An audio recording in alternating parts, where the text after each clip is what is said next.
Okay, so we are on to what's that commander number 11? I mean, will it commander number 11? And we have Brokkos, Apex of Forever, which is exciting because we have a three color Sultai commander who I think is probably quite powerful. I've never brewed him myself, and I've not really seen him played before, but I'm sure that he's got plenty of decks to his name already. And I don't think for our first Mutate deck on this channel that we're going to go too far from the formula of using Mutate creatures and copying effects to stack on a nice bunch of stuff onto Brokkos and then make copies if possible. And with our new Kamigawa cards, we can make sure that the legend rule is not a problem if we want to make multiple Brokkoses. Or at least we can give that a try. So I think we're going to start with our Mutate cards, which we have a few, one or two. We have, I think most of these are going in. Maybe not Archipelago. Um, this could be a game winner. And nothing that's a mutate target at this point, I don't think. So that's nice. The draining, the discard, sacrifice. Essence Symbiote is not quite what I'm after. Glowstone Recluse, yep. I really cannot stand this artwork though. What is the standard one? Oh well, we'll live with it. Auspicious Starix is a must, and I think we will add Swordtusk Demolisher, Boneyard Lurker, Trumpeting Gnar, Castle Beast, and that will do for our Mutate package. So we're already up to 58 cards. Now, in terms of copying, we will have a similar. We're going to try and first let's do copy creature, so that we don't have all these copied spells.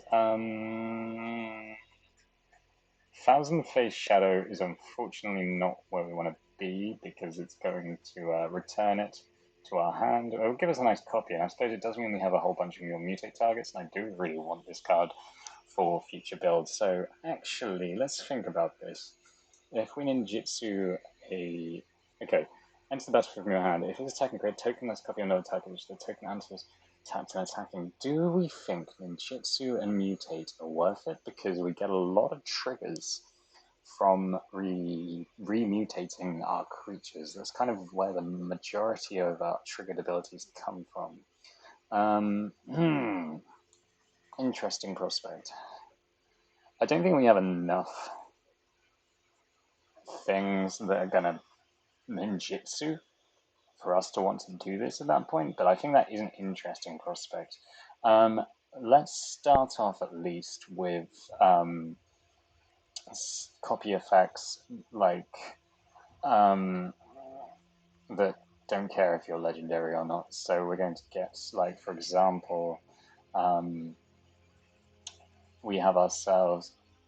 Sorry, I'm just checking out this one because I haven't actually used it before. I mean, it's good just anyway because, I mean, even with non-legendary stuff, I do really like Mirror Mimic, and it's getting loads of tokens. But once again, it's not really ETBs we're worried about, so I think Spark Double, Zero of Many Faces, doesn't really work, and it's fine.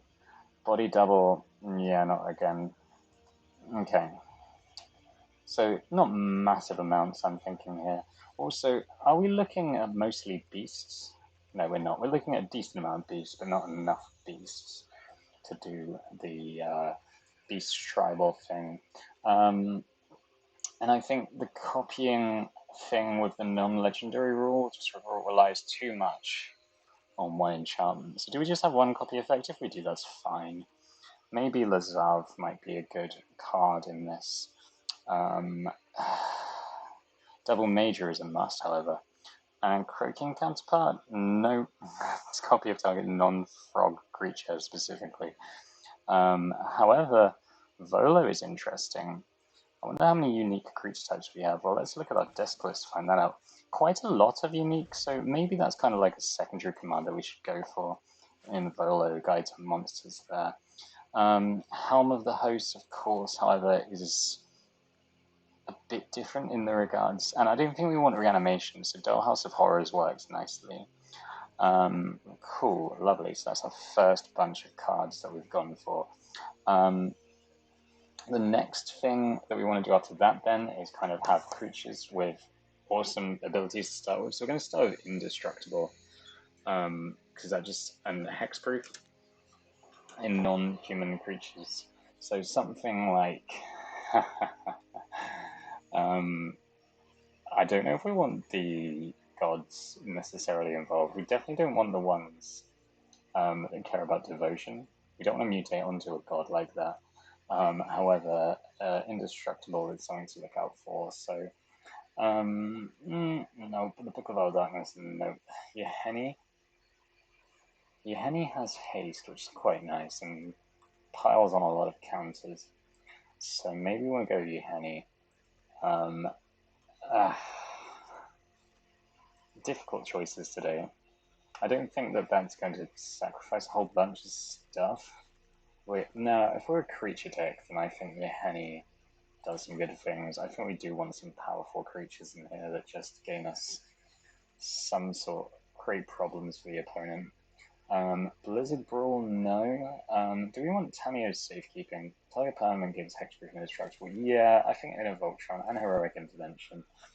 I think this build is probably going to be one of the longer builds that we do, just as a forewarning. I mean, I've not finished it yet, but I think that I'm going to take my time with my choices on this one quite a bit, so that it feels like a stronger deck. Tusky is good, and as is... Oh, do we want Underarm Lich? No, I don't think we do. I don't know what this is at all. I've never seen this card. At the beginning of each one of these, when it gains Flying Suntan, yeah, okay, that's just kind of like one of those Lunark things, isn't it? So, Underarm Lich seems nice, though. I think we definitely like Coma. That just takes over games. And yeah, I'm not 100% on Underarm Lich. Ulamog, however. I think giving Ulamog Trample is nice. Yeah, I like that a lot. But the other thing as well is with Coma is that, like, Toski's ideal because we've got 1/1 base power, so the 6/6 and Trample brings something. Brokkos doesn't necessarily bring anything to Coma apart from Trample. So Coma's not the best choice if it weren't just for the fact that it takes over games. And I think Ulamog as well, it just takes over games, and it's, I think, like, we don't really want anything bigger than these two. These might be just our main 2-win conditions here, and the rest is kind of going into kind of creature-based strategies. So let's get some ramping. We are a green deck, so we're going to type search lands just to see what options we have there. I think we'll try. I mean, I just opened this in the pack, so I don't not really see a reason not to play it. Fertile is quite nice actually because it's a mutate target in a pinch.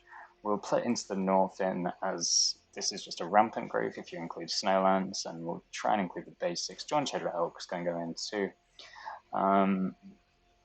Sylvan Ranger? No. Dig Up. Dig Up can help us find Toski. I think Toski's one of our better cards, and it's just reminding me now that we should look for hexproof creatures too. Kadara of the West Tree. We're going to have a lot of modified creatures. Equipment auras you control and count as a modification, so actually mutating isn't a modification, which is interesting. Okay, cool. Wild Walker into the battlefield. Kuma the Boundless Sky. There's so many interesting creatures from Kamigawa that we have the option of doing, like... No, I don't like this at all. Beseiju, Branch of Beseiju, for this deck at least. Greater Tanuki is a nice one, I think. I think we could get away with that. But maybe we just want... Yeah, I think we want... That's nice because it acts as a creature. Binding of the Old Gods is just... I think it's an auto-include here. As is Oldenwald Hydra, because that can get Trample, which is nice. And we'll get up Historic Giant, which can also get Trample. Quandrix Cultivator. Yeah, let's have a good ramp package here, because we're going to be playing some expensive stuff. And Solemn... Why not? Cool, lovely. So we've got a decent bunch of creatures here. Some decent ramp now. And next we want to look for hexproof threats in our cards. Did we put Dig Up in? Yeah, let's just get Dig Up again. Yeah, we have got dig up, and that's also nice land search as well. So the next thing we want to do after dig up is hexproof to protect, get some nice cheap creatures that might be able to have a hexproof counter on them or have hexproof.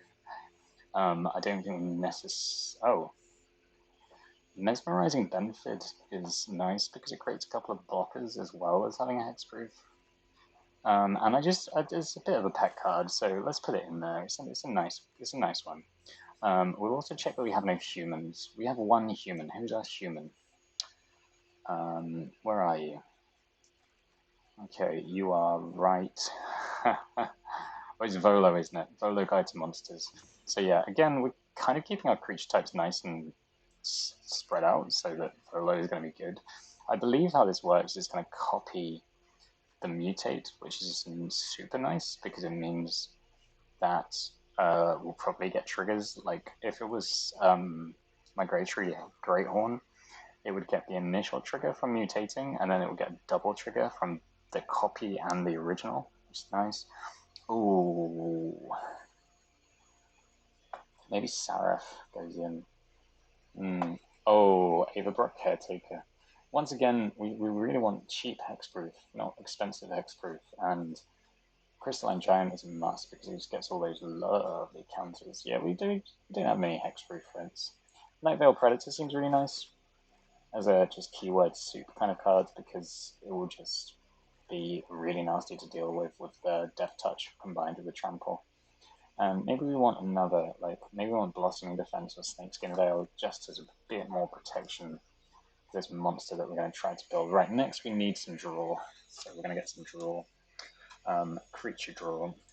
Literally just typing in these words just narrows it down a bit more so that we have creatures like Benefit Biomancer. We're not going to go too heavy on the +1/+1 thing. And yeah, it's just a creature that draws us stuff. Daring Saboteur. No. Not quite what we want. We're really waiting to get to the green package where we have things like Mischievous Catghost works as a double C Dasher Octopus in a way. If we can mutate onto it, that is. And I don't know if we have a cat spirit yet. I'm going to check the way that Volo works. Where is Volo? Whenever you cast a creature type that doesn't share a creature type, so it doesn't benefit us having two creature types, actually does the opposite. The Modern Age Vector Glider, there's something appealing about this. It's the double draw and then getting a 2/3 flying spirit out of it, but I don't think it's good enough for what we want to do here. Instead, maybe I really like Cosmina as a card. It's a shame we can't do some weird stuff with it. Yeah, again, we've got so now we have the kind of coastal piracy effects, which we don't have Bident of Fassa. We don't want Winged Portent. But like something along those lines. We don't have God Eternal Kefnet, we're nowhere near got enough spells, and we don't really want to be playing much creature board. We don't even be playing board wipes. If we are, we're going to be. You know what? Put in more Drifter, just for that card draw and the fact that it's a creature with flying. We can mutate onto and deal some damage. It's got some nice keywords there. Okay, but we're in the black now of drawing cards. We have sacrifice to draw cards mostly, I imagine. We have. No, Egon doesn't go in. What does go in, though, is as much as we don't want to mutate onto it, Erebos, along with Midnight Reaper. Don't think we have a Zombie Knight yet. And, oh, Yawgmoth is so good. But it doesn't do what we want it to do. Rankle Master of Prankles is also not quite there. Let's put... Do we put Liliana and do we put the good Black Planeswalkers on? I think we do put Liliana in there just because it culls creatures, and we're not really going particularly wide, but I just think she's too good to pass up here. Or no, she's too expensive. We have enough expensive threats as it is, and our bottom end is looking kind of sad. So I think we really want to dedicate a lot of this last bit to card draw. So it's going to be a very green deck. Beast Whisperer, great example of what we kind of card we want. The Gargaroth seems too good to not mutate, but it doesn't really do anything. But Battle Mammoth seems nice, especially if we can get them to target something. And yeah, Return of the Wild Speaker is a double whammy there. Is there any Great Henge amazing example? And I don't think we even have the Experiment project yet. The Guardian project at 4. There's that G. Guardian project. I really want to put Cultivator Colossus in. Yeah, we got the big green. And maybe let's put Tomebound Lynching. Nice. Okay, right. We really need to be careful with our picks here because we don't want to go overboard with things that we don't want. Uro. Do we do the mean Uro? We do the mean Uro. I think we're getting quite serious with this. And then we need to think about 2 slots for low card drops in green. Just a couple of mana dorks such as Goose and Elves. There's our Goose, there's our Goose. We want that colour fixing, and then we have ourselves a Llanowar Elves. We're going to use the lovely art here. Let's see if there's any pure Sultai cards that we're missing out on that we really want. We do have the option to do Emergent Ultimatum. We do have a lot of 1-color cards, especially in green. I think that could be quite damaging. Mythos of Brokkos, it's fine. Turn up to 2 permanent cards from your hand. Yeah, I mean, it's a tutor, really, isn't it? It's another tutor. It's almost a dig up that's slightly different. Let's go with a... Let's put Emergent Ultimatum in. And it's not going to end the game, but maybe there's just something that we can lose, such as the Dollhouse of Horrors. Well, we've got enough cool abilities that we're not too worried about that. Do you know what? I don't think I'm going to waste a wildcard on Yahenni here. And I think that that is the deck once we have sourced out our lands. So we're going to go to multicolored land to start off with. This is quite nice in Historic Brawl because it will just give you, it won't show you all the lands you can't use, it'll just show you lands you can use. We're going to include some snow lands for some snow jewels for into the north. We might just include, I don't really have anything else that cares about snow, and we don't really want to get blown out by a shield. God, I can't remember what it's called. A lot of that, I'm afraid, unfortunately. It will come back to me. Cool. We're just going to use the jewels that we have that makes sense. We're going to put in the snowland. We like the temples, I think. Snarls, why not? Zagoth Triumph, how much does that leave for basics? That leaves a good 6, 7, 7. We will look at lands that are just mono-coloured as well. I think there's something to be said about putting Otoara in there, just because why not? We have 2 of the new legendary lands that fun to play with, and have such little downside. We're sticking to lands though, so get through all these basics and see what we got. The castle, nah. Don't think we have enough basic lands to do any of this too much. And we might want Glasspool Mimic as a card. How many lands are we currently running? 40. Yeah, we can lose a land for Glasspool Mimic. Preferably a island, as that can still copy a mutate stack. It might not be the one that we want. I think we want Bijuka Bog as well. Just we have no exile yet. We have no board wipes, and I really should put something like River's Rebuke in at the least. Maybe in exchange for one of these higher drop mutate cards. Pantheon Short Shack has Flash, which makes it really nice. With Archipelago, I think we're going to try and make it happen. You know what, Coma? It's Coma. Coma's not enough of a threat. Ulamog isn't a single colour. So I think we actually want Coma over Ulamog. So I know we'll do our lands first, but we want River's Rebuke, and we want Coma back. So yeah, then we're back to multicolored and monocolored. Seeing what I'm seeing here, I really want to put in a Ziggurat. How? No, we'll put in Command Tower, of course, and Fabled Passage. And that's it, I think. Yeah, okay, that's good. Well, we'll give that our first go and see how we get on with it. It's a long brew today, and it's not done, but you want to put Rivers Rebuke in. Rivers. Sorry, it's possessive, so it needs the apostrophe. Fair enough. Rivers Rebuke. And how many lands have we got now? We've got 41, so we'll just trim a... We don't want to trim a forest, we'll trim a swamp. Go Craftal, 1 common, 1 rare, not the end of the world for the bank. And we have Bullet Commander, number 11. Cool, lovely, we'll see you on the first game. Okay, game 1, and we are against one of the new Kamigawa commanders, one I've not seen before. We have quite an expensive hand with nothing, any ramp in it, so it's a bit better. I don't really want to go down to 6 quite yet. So Light Pause. This is the one that searches up different auras, is it not? Cool, Dawn Treader. That's the kind of ramp that we're after.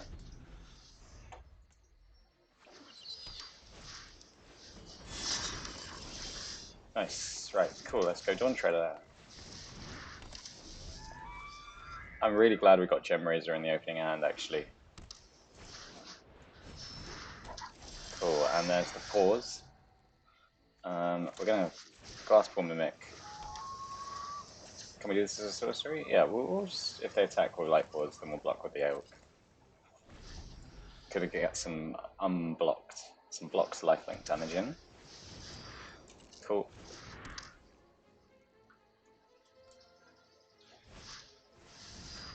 Okay, so we cannot block the artifact. For some reason I thought Angress got rid of, what do we need? We've got 2 blue, let's get, no, we've got, I think more blue is good.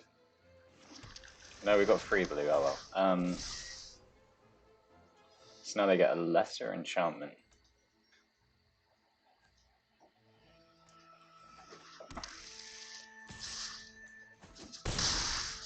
Might just play Brokkos normally here. Cavern Whisperer doesn't actually deal with our problem. So yeah, let's play Brokkos. Then we can, so this is whenever you enters the battlefield rather than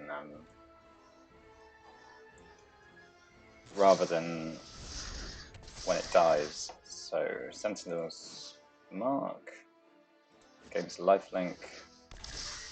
Okay, 11/11. All that glitters needs to go. That's evident. Ooh, ho, ho. We can either rebuke or just use Angress, and it gives our Brokkos reach. Ooh, ho, ho. Right, let's see what we got. Yep. They're nice. When enchanted creature leaves the battlefield as well, so they get the 1/1 spirit straight away. Nice, Light Pause is awesome. Loving Light Pause. Okay, well we'll Angraf onto Brokkos. And we cannot, because we can't pay the cost, because we did not get our green mana. So a bit of unfortunate game 1, where we have most likely lost. We can still play Angraf actually, which has reach. They don't have trample yet, so we can block it for 1 turn. And then maybe rebuke next turn if we're lucky. Get another land. Nice seeing Volo though, and what it would be able to do right now. It would... Does demotion mean it can't block? Yeah, it can't block. Okay, that's GG. We'll wish them a good game. Game 1 against Light Pause. Light Pause turns out is very good. Or just hammers the first run of a deck. Cool, alright, so let's see what we have next. Okay, another hard opponent. But we have the elves this time, which means we can get Volo out, which is good stuff. No black mana, unfortunately, to begin in our opening hand, but we also... Oh, no, pardon me, we have Magwater. So we can elves, we could even mimic the elves so that we are closer to playing Brokkos on turn 5, which then means we can go Henge.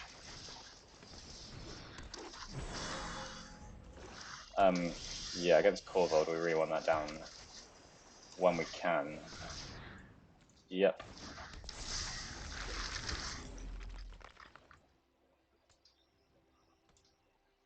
Cool, a turn 3 Brokkos.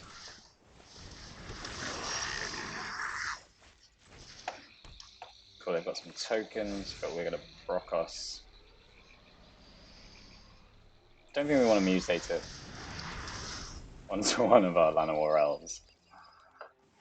No. So just hope he lives now. Nice. Okay.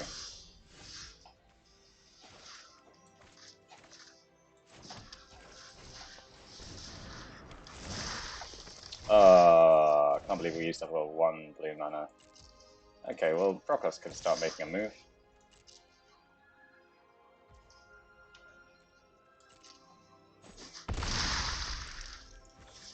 And of course, we can mutate him from our graveyard using its mutate ability, so we can just bring it back anytime for free. We're probably in one of, not for free, but with less of an increased cost. Okay. So we have 2 free color decks with their draw engines online, which is nice. Get 2 life. Hopefully we can Volo into something nice. Okay, so let's make sure we have 2 blue this time.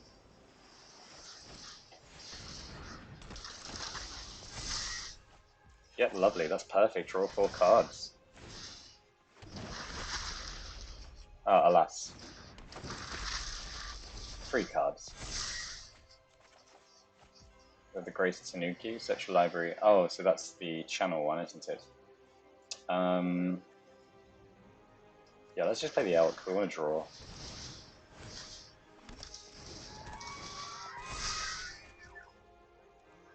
Let's get in with Brokkos. The Tanuki. The Tanuki's great.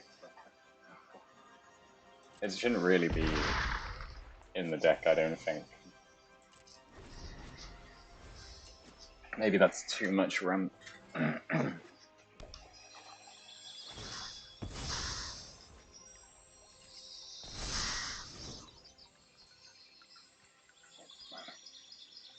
As long as they don't have anything that gets rid of the henge, we're just gonna keep chugging along just fine.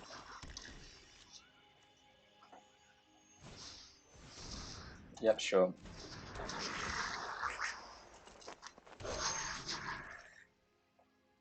The question is, do they attack with Corvold? He now seems more defensively minded. Sure. They make a pest. Okay, so we do help them out by sacrificing the elk here.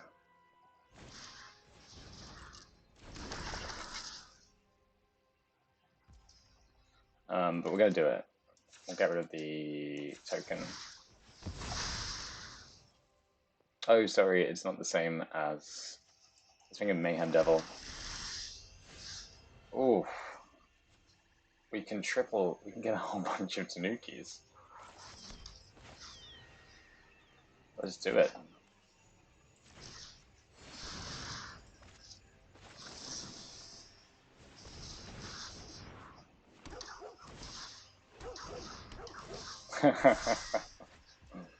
Nice. Okay, we'll attack with Brokkos.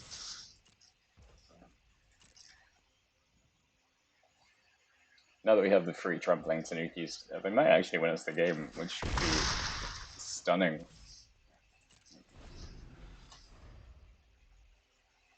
Look at them, they're cute. Tanuki's dogs? I thought they were more like foxes. No, they're dogs. So, they've got a lot of tokens, I guess. That seems fairly desperate. That's a good sign. And we just got a handful of lands. Cool, 3 more. We're gonna get Tanuki'd.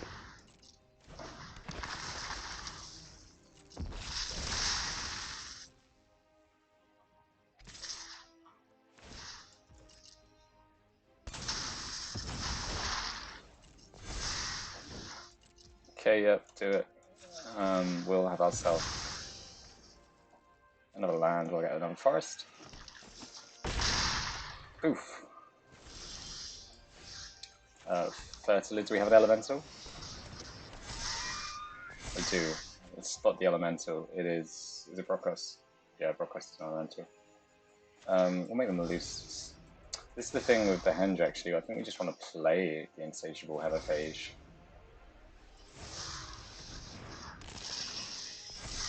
And also, Brokkos is a nightmare. Right, Tanuki attack. With Brokkos giving moral support. Is that it? Is that it? Have we won with a storm of Tanukis? A greater Tanuki. That's 7, 19, 25 damage. They've got 10, and I don't think that's... I think that's perfect. That's one Tanuki. Yeah, that's 2 Tanukis. Ah, poor guys. Okay, cool. And watch them go.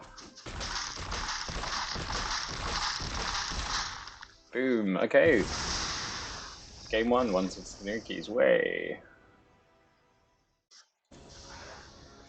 Oh, right, so we have ourselves a game against Oswald. Oswald's nice. We can land our elves into Insatiable Homophage, which will bring this down to a cost of 7 take away 3 is 4, so a cost of 6 with Llanowar Elves provides 1 of it, so we can pay out on turn 4. And the Insatiable Homophage. We could also cycle the Tanuki. Channel the Tanuki. For it's a bit of a ramp. And then, I mean, yeah, long term, I mean, Brokkos is the way to Henge, right? So, elves. I think Oswald tends to play Oswald on 2. Yep. Then next turn it's going to be the artifact that they're going to use. I think we just get the Homophage mutated onto the elf.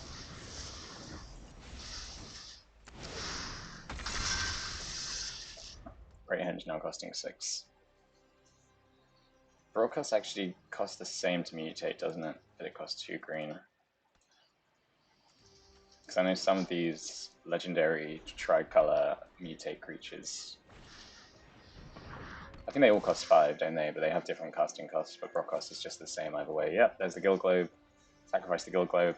I mean, I think they'll get the Celsius. That's what I do. I usually do in Oswald. No, Scrap Trawler. Okay, straight in. Do we dig up? I think we dig up. So 2 black, 1 green, and 1 other. So yeah, we'll play Watery Grave tapped, untapped, and we'll cleave with dig up.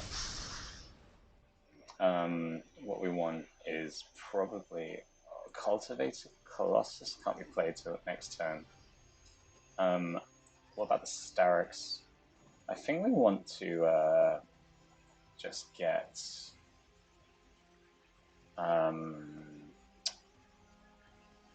Gem Razor. Gem Razor. We want Gem Razor. Where's Gem Razor? Gee, it's not enough. What's the ordering here? There we go.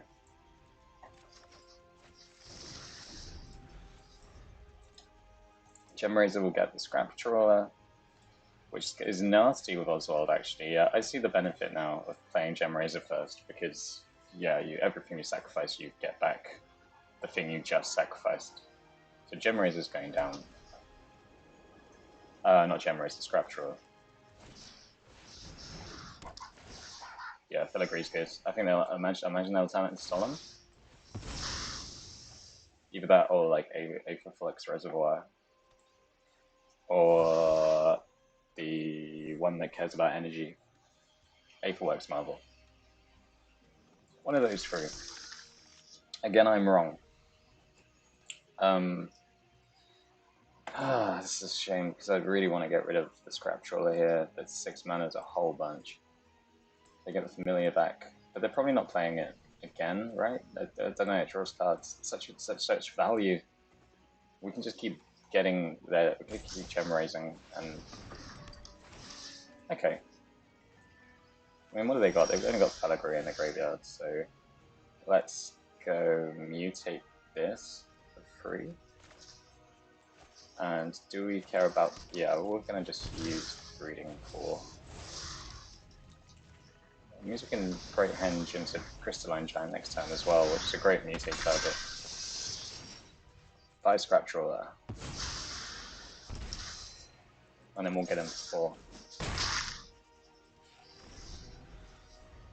It might be the case the next time we Brokkos, just to do more mutate triggers. Yeah, they can play something to 7 now, which is not nice. I think we're just going to end up chasing...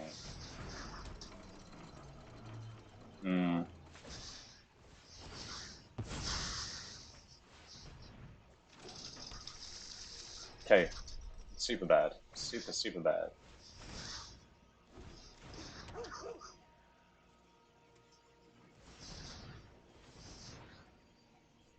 Okay, yeah, Mirrodin's core, they need to put charge counters on. They might have just used what they call this mana of accident, but they have Guild Globe to redeem themselves. This could just be GG now. I think we know we're going after the Paradox Engine if we get another turn. Yeah, that's bad. That's really bad.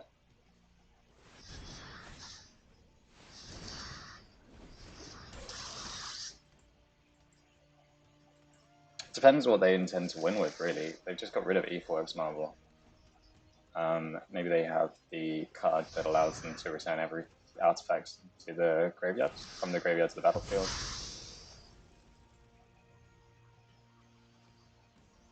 Oswald and Paradox Engine. I really don't like the way that Paradox Engine has been reintroduced into Historic Brawl. While it's not in Commander, it's kind of like the Golos thing. Yeah, this is looking real bad. Might just have to fast forward this bit.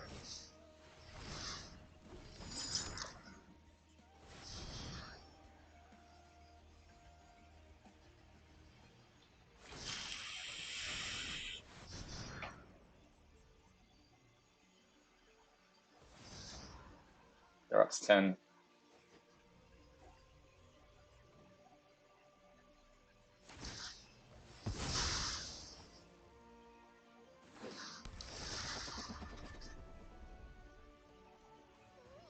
Well, they have 9 mana, so surely they've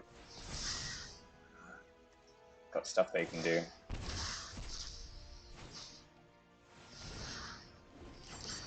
Of course, because they can just keep tapping the Mystical Forge to get rid of what's on top of their grave library, so it's pretty much just like run out of land drops, play cards. Yeah, we're just going to call it a day there. Bit of a shame, really. Oh well. Alright, game number 4 is against Cross. Well, this is cool. I like this. Yeah, we'll do this. Start with the... Oh, hello. Start with the Ice Tunnel. So we can foretell the Battle Mammoth and play the Polywog Symbiotes. Duress isn't going to do nothing, sorry. We are a creature deck. Cool. We'll play the Forest. Do you want to start the Polywog or... Yeah, let's start with the Polywog because then we can pass our Beast and use the ability next turn.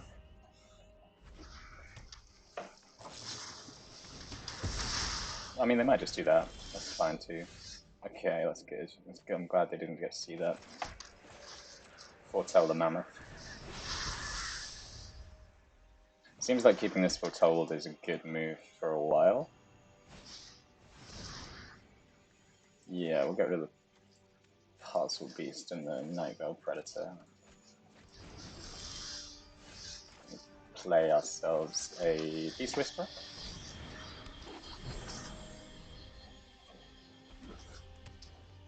Now, Mutate still counts as casting a creature spell, so it means that if Beast Whisperer lived there... Okay. We'll just play Brokkos. And can be...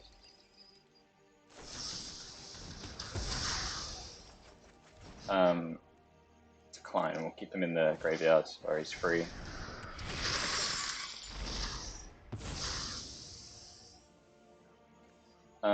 Battle Mammoth doesn't really gain anything from being mutated.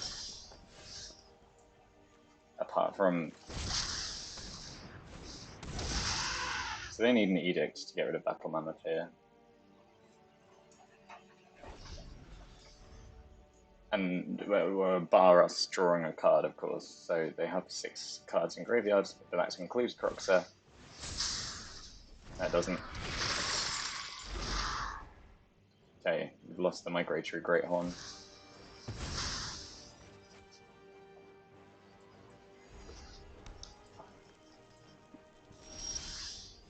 Oh, Helm of the Host.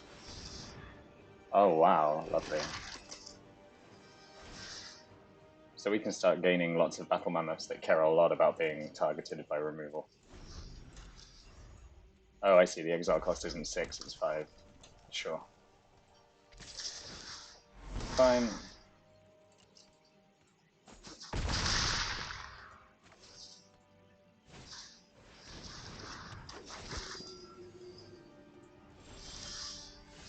Okay, they might just, in response to the trigger here, kill the Mammoth. I'm imagining that's what's happening. No! Well, let's get our Mammoth army in.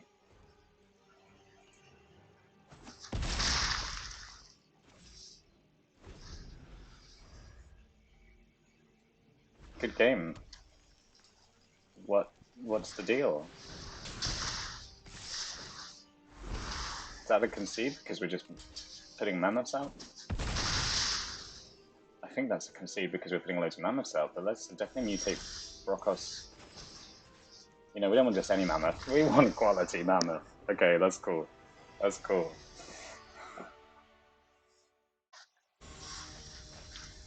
Okay, we are 2-2, and so far we have beaten 2 decks, which I'd say we've beaten Croxer, we've beaten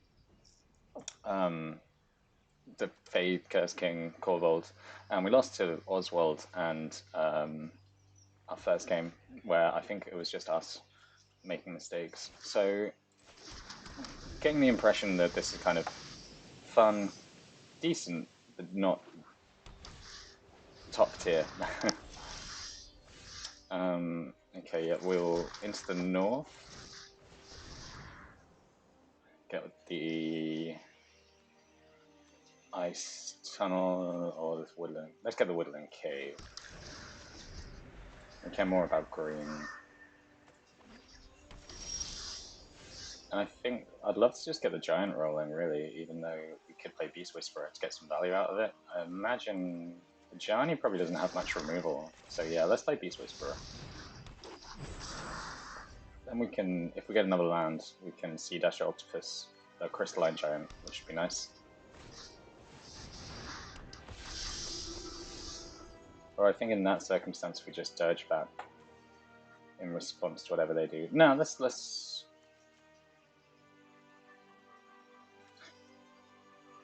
No, we need the land, so we're gonna Crystalline Giant. Nice.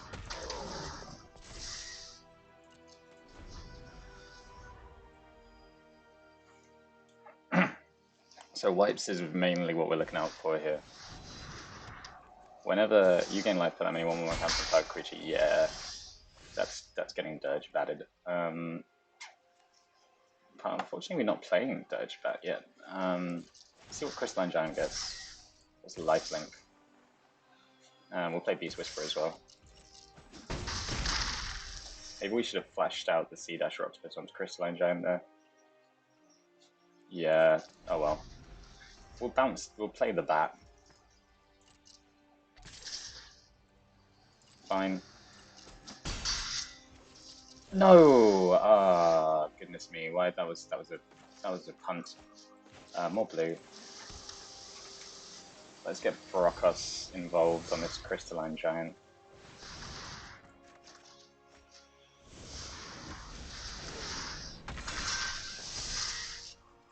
Vigilance Lifelink, Trample. What has it got? Another Trample counter or something?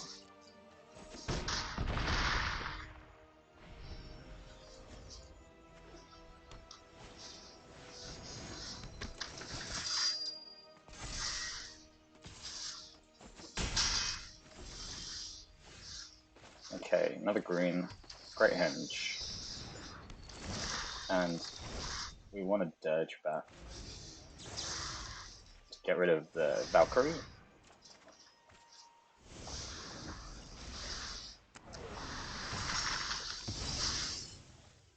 Cool.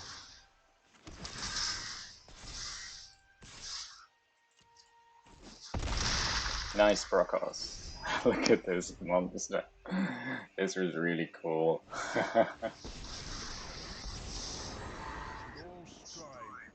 I don't think that does it. I'm sorry. But Brokkos kills the white deck. Thank you, more life. Super. Cool. Let's just kill him. Yeah, nice. Awesome. What a fun game 5. Well, thank you very much for watching. We've gone 3 and 5 with Brokkos, and it's very fun, very easy to enjoy. How could you not love Sultai with a bit of beastie copying action? Lovely. Alright, thank you very much. And if you enjoyed the videos, give a little subscribe button tickle. I don't know. Alright, cheers. Bye.